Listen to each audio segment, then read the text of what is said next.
अस्सलामुअलैकुम, कैसे हैं आप। आज मैं आपको पालक को फ्रीज़ करने का या पालक को स्टोर करने का तरीका बताऊंगी। उससे पहले मैं इसे आपको काटने का और उसको धोने का तरीका बताऊंगी। पालक की गट्टी को खोलने के बाद उसके पत्तों को अलग कर लेंगे ताकि उनके अंदर से जंगली बूटियाँ अलग हो जाएं।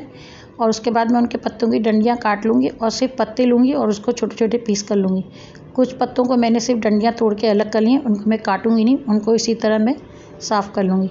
अब मैंने सारे पत्ते काट लिए हैं, कुछ को मैंने काट लिया और कुछ को मैंने पत्तों को इसी तरह छोड़ दिया। अब इनको वॉश करने के लिए मैंने इसके अंदर बहुत ज़्यादा पानी भरा है ताकि ये अच्छी तरह से सारे डूब जाएं। उनको मैं आहिस्ता आहिस्ता हाथों से रब करूँगी। रब करने के बाद मैं इसे 3-4 मिनट छोड़ दूँगी ताकि पत्तों के अंदर जितनी भी मिट्टी है वो अच्छी तरह से सॉफ्ट हो जाए और पानी के अंदर आ जाए। जब इस तरह 3-4 मिनट के बाद मैंने इसे अच्छी तरह से आहिस्ता आहिस्ता रब करके इसे पानी से निकाल दिया। इस तरह देखें कितनी मिट्टी आ गई है। मैं इसी तरह 3-4 दफ़ा पानी से धोऊंगी ताकि ये पालक अच्छी तरह से साफ़ हो जाए। मैंने इसे 4 दफ़ा पानी से धोया है, तो जब इसकी मिट्टी ख़त्म हुई है, आप भी अपने पालक को इसी तरह देख लीजिएगा। जब तक इसके अंदर से मिट्टी निकलती रहे उस वक्त तक हमें इसे वॉश करना है।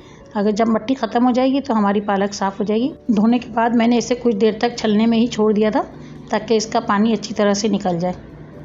पालक को काटते वक्त अच्छी तरह ध्यान कर लें कि इसके साथ कोई जंगली बूटी ना आ जाए। अगर जंगली बूटी का हमें नहीं पता होता है कि वो जहरीली है या नहीं है, इसलिए अगर वो जहरीली होगी तो हमारी सेहत के लिए नुकसानदेह होगी। तो इसलिए हमें अलग अलग करके पालक को साफ़ करना है और सिर्फ उसके पत्ते लेने और जंगली बूटी ना आए उसके साथ। पालक को धोने के बाद मैंने इसे छलने में रख दिया था और इसका पानी निकल गया है। पानी निकलने के बाद मैंने इसे पतीलियों में डाल दिया। अब मैं इसे चूल्हे पर रख दूँगी। मैंने पालक की दोनों पतीलियों में पानी बिल्कुल भी ऐड नहीं किया। ये पालक हमारी बिल्कुल सूखी हुई है, इसमें थोड़ा सा भी पानी नहीं है। अब मैं दोनों पतीलियों पे लिड लगा दूंगी और इसको मैं शुरू में फुल फ्लेम पे पकाऊंगी ताकि इसके अंदर स्टीम बन जाए। जब स्टीम बन जाएगी तो मैं इसकी फ्लेम को लो कर दूंगी। स्टीम बनने के बाद मैंने चूल्हे की फ्लेम को बिल्कुल लो कर दिया है। मैंने इसे लो फ्लेम पे ही पकाना है क्योंकि मैंने पालक के अंदर बिल्कुल भी पानी ऐड नहीं किया है। अगर मैं तेज़ करूँगी तो पालक सारी जल जाएगी। ये देखें, मैंने इसको चेक किया है, पालक ने अपना पानी छोड़ दिया है और पालक बिल्कुल नीचे बैठ गया है। अब मैं चूल्हे की फ्लेम को थोड़ा सा तेज़ कर दूँगी और पतीली का ढक्कन ढक दूँगी ताकि ये अच्छी तरह से और ज़्यादा स्टीम हो जाए और इसका पानी भी थोड़ा और ड्राई हो जाए। अब इसे भी चेक कर लेते हैं। ये अच्छी तरह से सॉफ्ट नहीं हुए क्योंकि मैंने इनके पत्ते काटे नहीं थे, मैंने एज इट इज़ ही पत्ते ले लिए थे सिर्फ। अब इनको अच्छी तरह से मिक्स करने के बाद मैं इसे लो फ्लेम पे ही दोबारा स्टीम करूँगी ताकि ये अच्छी तरह से सॉफ्ट हो जाए और इसका पानी भी ज़्यादा ड्राई ना हो।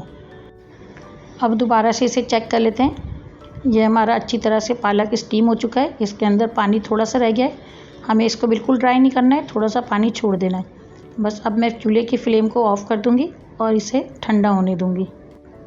अब इसे भी चेक कर लेते हैं। ये भी अच्छी तरह से स्टीम हो चुका है और इसके अंदर भी थोड़ा पानी बाकी है और इसका फ्लेम को भी मैं ऑफ़ कर दूँगी। मुझे इतना ही पानी इसके अंदर रखना है और इसे भी ठंडा होने दूँगी। पालक ठंडा हो चुका है। अब मैं इसे पीस लूँगी। मैं इसे ग्राइंडर में पीस रही हूँ, आप इसे चॉपर में भी पीस सकते हैं। बस हमें इसका बारीक पेस्ट या इसकी प्यूरी बनानी है। मैंने इसके अंदर पानी इसीलिए छोड़ा था कि मुझे इसी पानी में इसे पीसना है। मैं इसमें एक्स्ट्रा पानी बिल्कुल भी ऐड नहीं करूँगी और इसे इसी पानी से बिल्कुल बारीक पेस्ट बना लूँगी। मैंने इसीलिए पत्तों को काटा नहीं था क्योंकि मुझे इसका पेस्ट बनाना था। ग्राइंडर को मैं रोक रोक के चलाऊँगी क्योंकि इसके अंदर पानी कम है, तो वरना ग्राइंडर ख़राब हो जाएगा। तो आप भी ग्राइंडर को रोक रोक के चलाइएगा या फिर आप चॉपर में चॉप कर लीजिएगा। पालक की प्यूरी या पेस्ट तैयार हो चुका है। अब इसे एक बाउल में निकाल लेंगे। आप इसे पॉलीथीन बैग में या किसी भी डिस्पोजेबल बाउल में निकाल सकते हैं।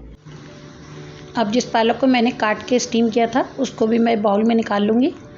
अब इसमें भी देखें मैंने थोड़ा पानी छोड़ा हुआ है, इसको मैं इसी पानी के साथ ही फ्रीज़ करूँगी।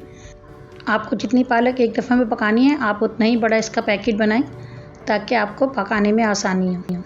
मैंने 2 तरीके से पालक को फ्रीज़ करने का तरीका बता दिया। या तो आप इसे छोटे छोटे पीसेज में काट के फ्रीज़ कर लें या फिर आप प्यूरी भी बना के इसे रख सकते हैं। आप इस पालक को बेबी फूड में भी इस्तेमाल कर सकते हैं क्योंकि इसके अंदर मैंने कोई चीज़ भी ऐड नहीं की है। इसे कवर कर दें और इसे फ्रीज़ कर दें। ये फ्रीज़ करने के बाद 6 महीने तक ये ख़राब नहीं होगा। आप इसे आराम से 6 महीने तक इस्तेमाल कर सकते हैं। तो फिर मिलते हैं अगली रेसिपी के साथ। अल्लाह हाफिज़।